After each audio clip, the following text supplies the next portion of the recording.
Magandang gabi para sa ating lahat. Ako po ang inyong lingkod, once again, Father Alex Gobrin. At nagsasabi para sa inyo, bumabati sa inyo ng Merry Christmas and Happy New Year this coming New Year 2021. Sana ay pagpalain tayong lahat ng ating Panginoon at pagbigyan tayo ng isang napakagandang bagong taon. Ang mangyayari po sa programa natin this coming 29 to January 2 ay isang serye ng pag-aaral ng Biblia.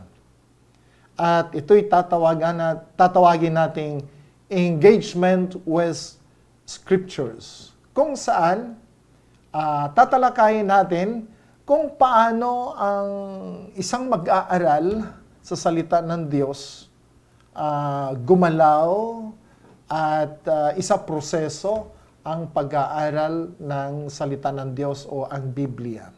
Pag sinabi po nating pag-aaral ay dalawang bagay ang pumapasok sa isipan ko. Unang-una, yung paghahanap ng kaalaman.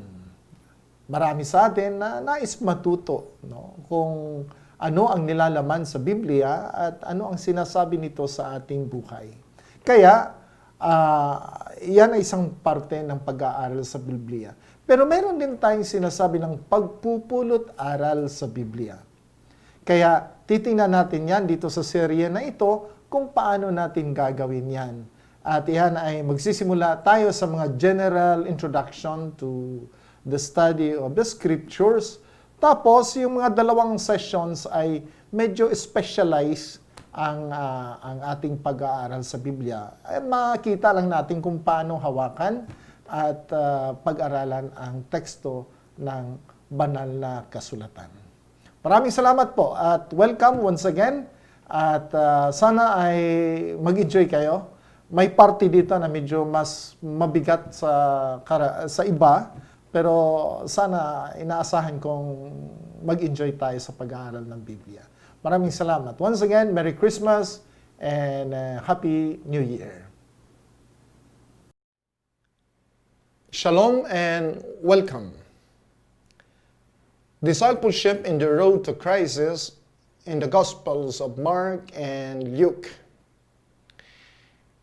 In the Gospel of Mark, after the Transfiguration event in Mark 9 verses 2 to 13, Jesus sets his direction towards Jerusalem, Mark 10:1. And right after the story of the blind man Bartimaeus, Mark 10:46 to 52, Jesus moves to enter Jerusalem in Mark 11:1 and following. This journey will end up in the crucifixion event. The cross will cause a great crisis among his disciples. Jesus prepared his disciples for this crisis event through a series of predictions of his passion and death before this final trek to Jerusalem. Simultaneously, these events unmask the disciples' current concerns and difficulties for accepting the crisis of the cross. Unlike Mark and Matthew, who only briefly mentions Jesus' departure from Galilee to Jerusalem, Luke gives attention on this journey. Luke indicates Jerusalem as Jesus' destination in Luke 9:51, but he does not focus on the travel to Jerusalem itself. Luke presents a journey of discipleship in which Jesus marks the path of discipleship, and several teachings of Jesus that are unique to Luke's gospel appear in this travel account. In the Gospel of Luke, Jesus unloaded his teachings on discipleship during his final trek to Jerusalem, Luke 9:51 to 19:28. If understood well, These teachings will help the disciples bear the horrors of the cross crisis. This conference will present different perspectives and learnings of discipleship on the road to the crisis of the cross through literary structural analysis and hermeneutical appropriations for the current experience of crisis. The Gospel of Mark. The Gospel of Mark is oftentimes referred to as the handbook of discipleship. The first part of Mark's Gospel presents the calling, the naming, and the sending of the disciples. The lens will be sharper on the disciples as Jesus moves to confront Jerusalem and later face the crisis of the cross. A general structure of Mark and reading Mark through using discipleship as hermeneutical key. We understand this is a commonly accepted structure of the Gospel of Mark. You have the beginning, chapter 1, verses 1 to 15, and his public ministry, chapter 1, verses 16 to chapter 8, 26, and the death of Jesus in chapter 8, 27 to 16, 8. Earlier studies proposed geographical and semantic or Christological principles in determining the structure of Mark. More recent studies considers literary or rhetorical basis for the structuring of Mark. For our purpose, I follow the following structure, which simply divides Mark into two halves after an introduction. Though aware of the difficulties of this structure, it can provide a more dynamic reading of Mark through the lens of discipleship. The beginning. It is important to take note of the overarching design of Mark's Gospel by looking at the beginning, chapter 1, verse 11, the middle, chapter 9, verse 7, and the end, towards the end, chapter 15, verse 39. This Messiah is the beloved Son, but the final recognition of it will only come towards the end of Mark, at the cross. At the very outset, we are told to be a disciple, he or she must confront the cross. Then you have public ministry of Jesus.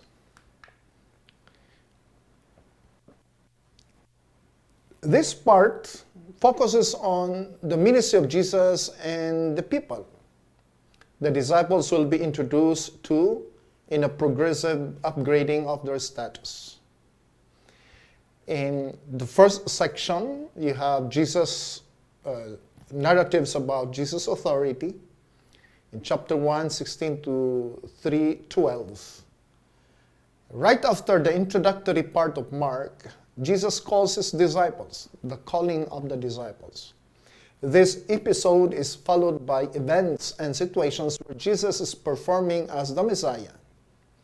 People react to his actions, some favorably, others not. This conflict will intensify in the following units.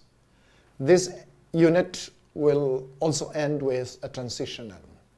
Second part is narratives of Jesus' teaching in chapter 3, verse 13 to 6, verse 6. This part starts with the naming of the disciples.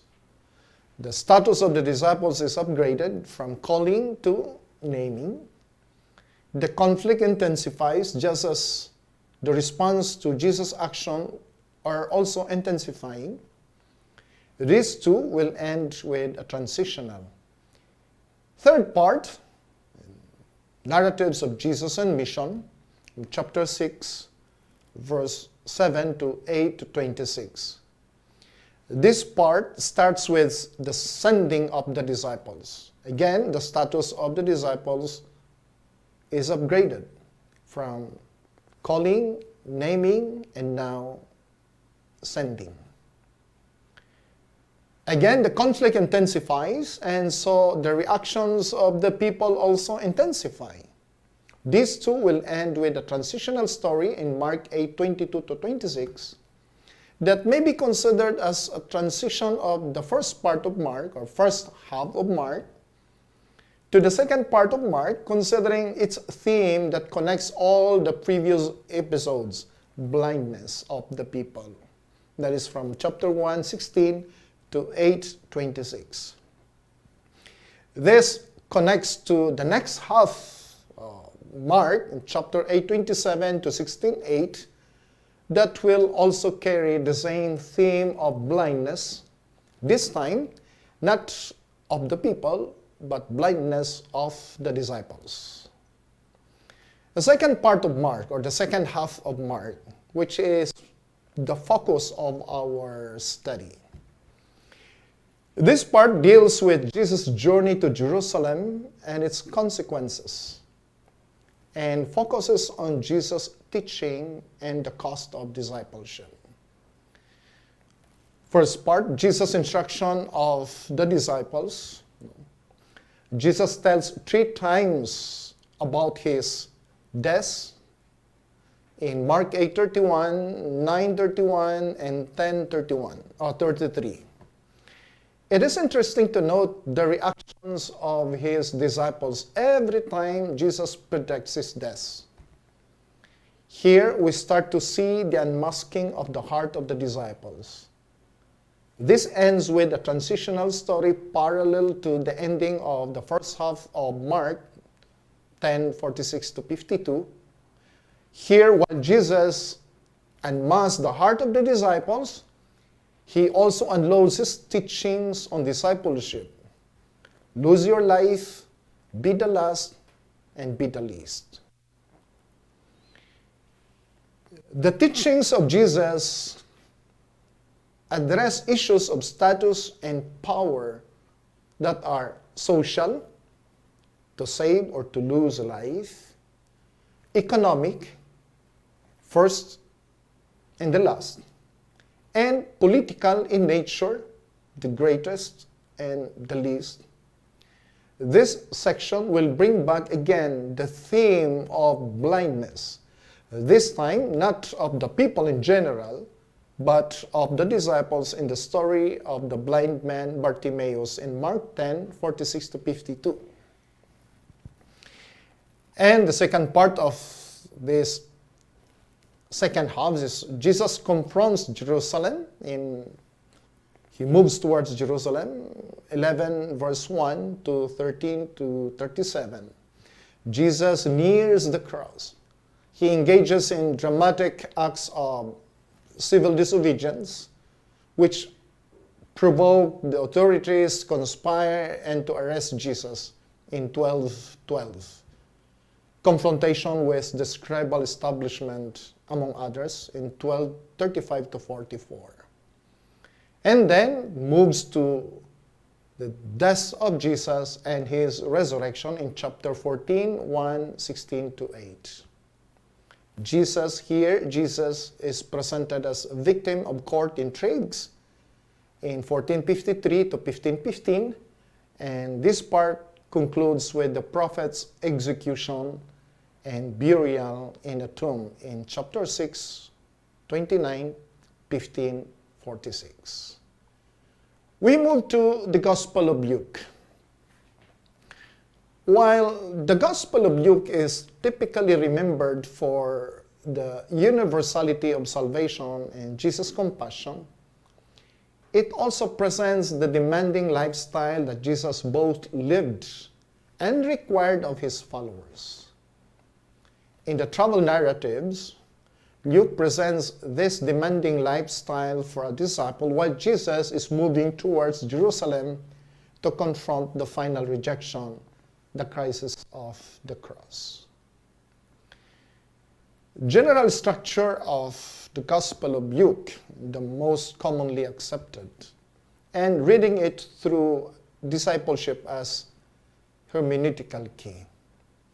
As we might be very familiar already that there's the prologue, the infancy narratives, preparations for public ministry, ministry in Galilee, which is signaled by a rejection, journey to Jerusalem, travel narratives, also signaled by rejection, and ministry in Jerusalem, a kingly entrance to rejection, and passion, death, and resurrection, the final rejection.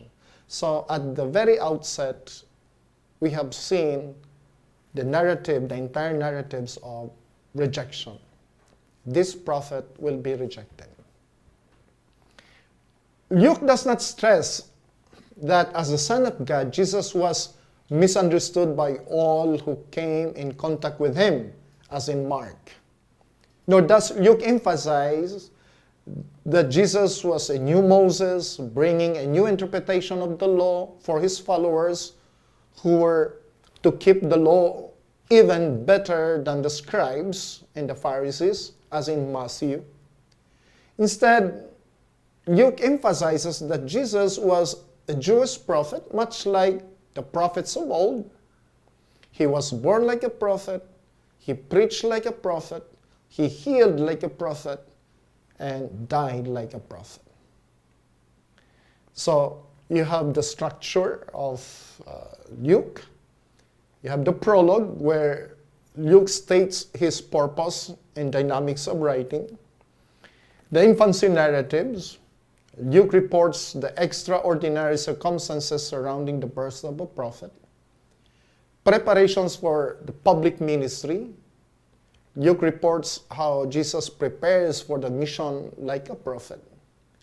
And the ministry in Galilee, which preludes our concern later. Ministry in Galilee, chapter 4:14 towards 9:50.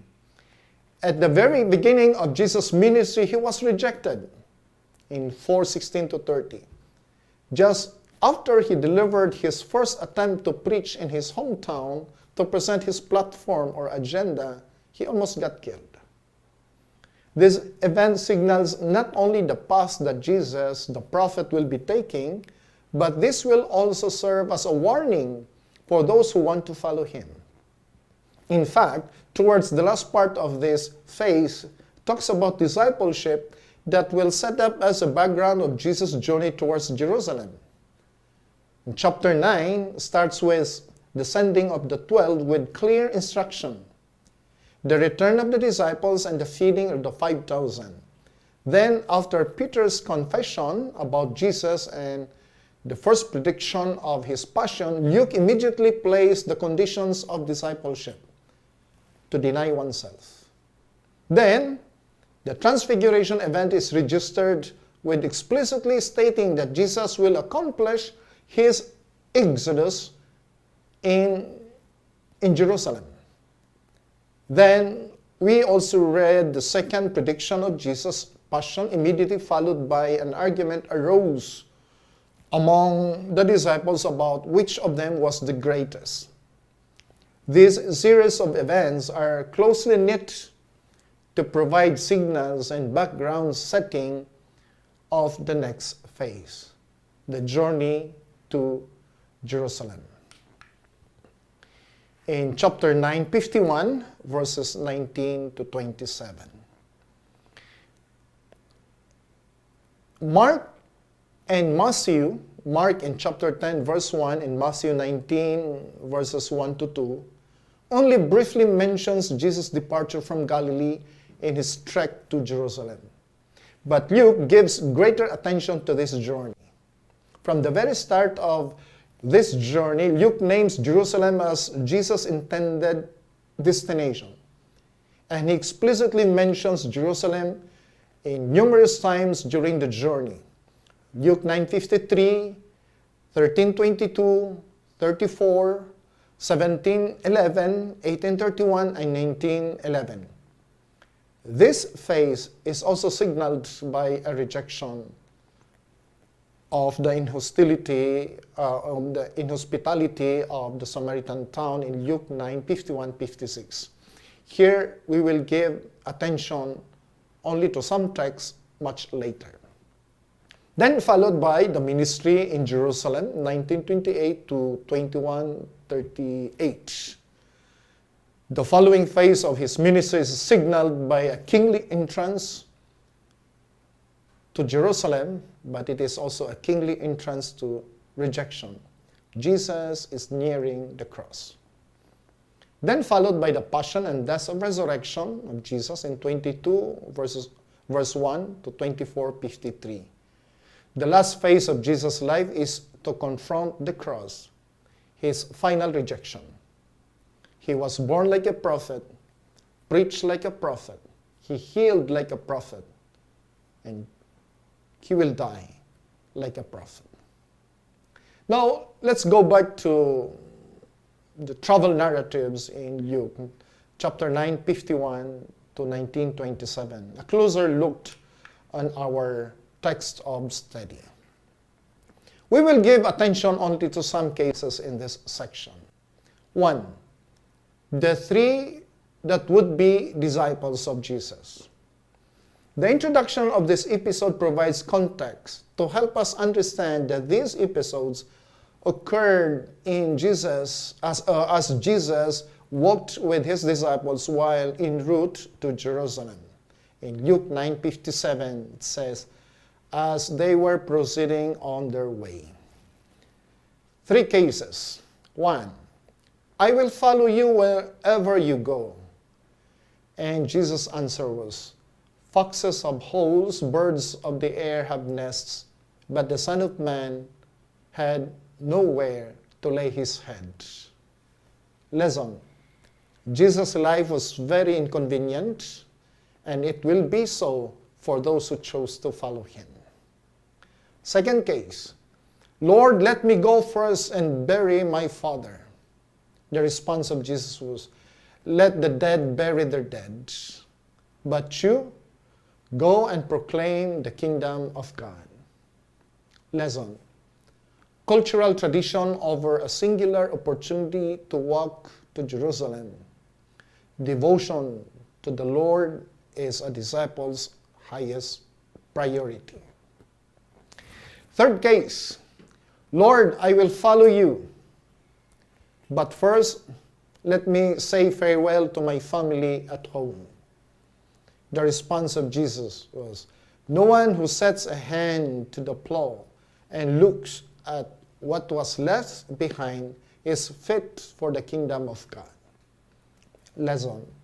Resolute determination as following like Jesus, who sets his face to go to Jerusalem in Luke 9:51 and did not look back. Chapter 10 begins with the mission of 72, and careful notice to the instructions of Jesus reveals in practice the invitations of Jesus in the case of the would-be disciples earlier.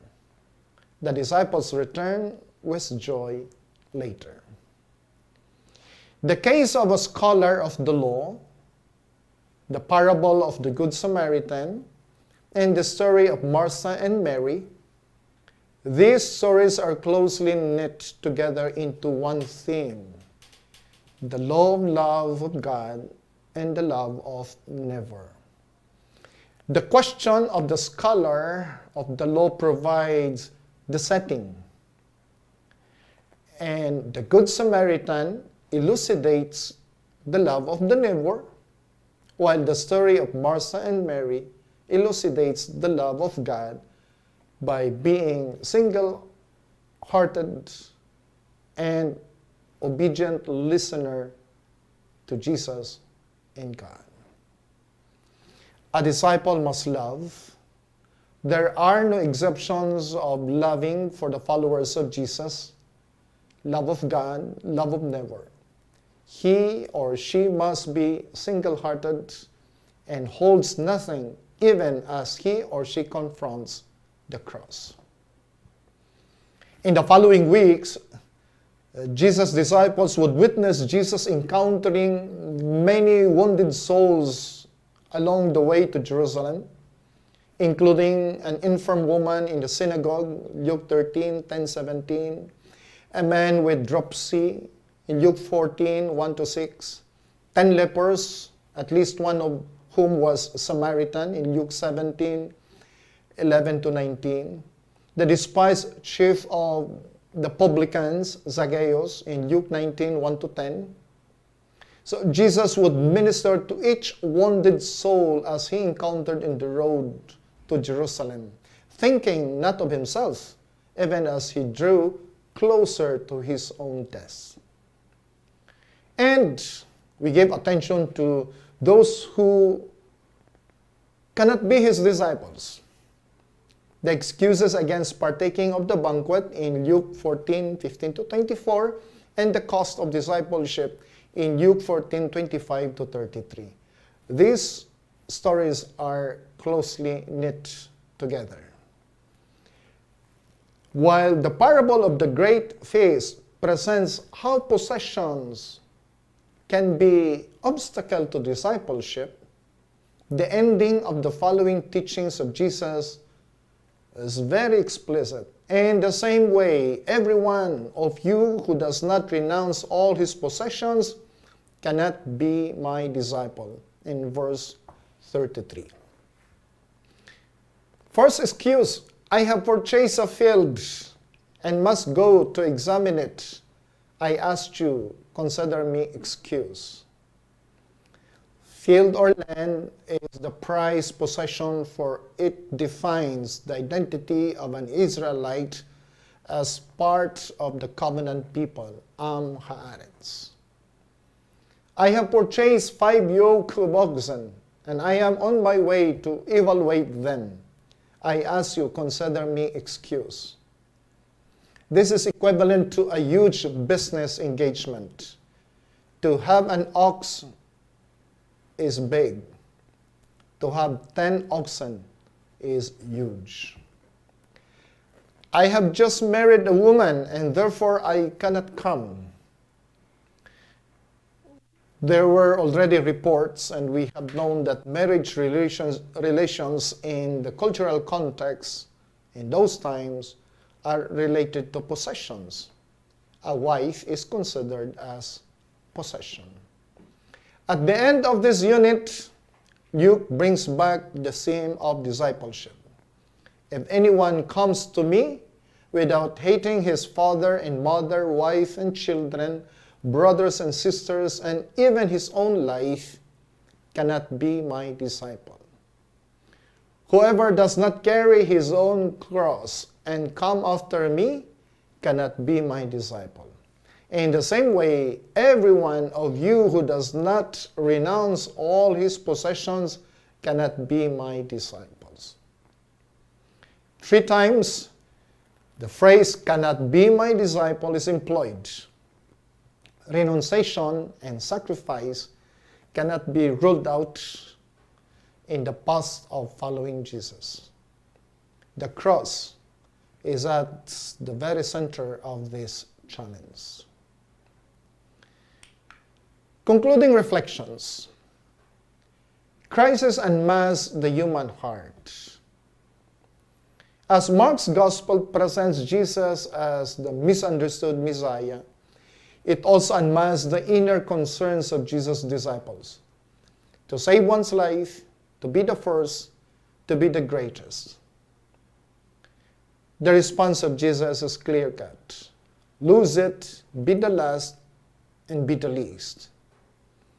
As we have said already, that the teachings of Jesus address issues of status and power that are social, economic, and political in nature. Mark is very clear. The disciples were blind, and they did not understand that Jesus is a suffering Messiah. The invitation to see and understand is sprinkled in the entire Gospel of Mark. Mark 4:1, 7:16, 7:31, 8:18, 8:22, 9:7, 9:13, 10:27, and 10:43, 10:51, 12:29, 12:37, 16:6. After the cross, Jesus is proclaimed as the Messiah of God. Truly, this man was the Son of God in Mark 15:39. Understanding the Messiah is to embrace the cross. Responding to the crisis. According to Luke, be ready for rejection. Rejection is an overarching theme in the Lucan Gospel. Jesus is rejected, so his disciples too. In the road to the final rejection of Jesus, he tutored his followers to the difficult path of discipleship. Jesus' life was very inconvenient, and it will be so for those who chose to follow him. Devotion to the Lord is a disciple's highest priority. Resolute determination to follow Jesus, who sets his face to go to Jerusalem, Luke 9:51, is essential requirement for discipleship. A disciple must love God and never without any compromise. He or she must be single-hearted and must be free from all distraction, especially from earthly possessions. Finally, a disciple must be ready to embrace the cross and suffer exodus, as Jesus, the prophet, the Messiah, and the Master taught and did. What do our crises teach us? Our crises unmask our inner concerns. Our crisis displays us from our comfort zones and push us to reframe our priorities, values, and even our fate. Embracing our crisis is to see and understand different dimensions of our contemporary life and to see and understand where God is leading us. For this matter, there are non-negotiables for a disciple of Jesus. Insistence of loving, single-heartedness, and freedom from any distraction, social, economic, or political. Thank you.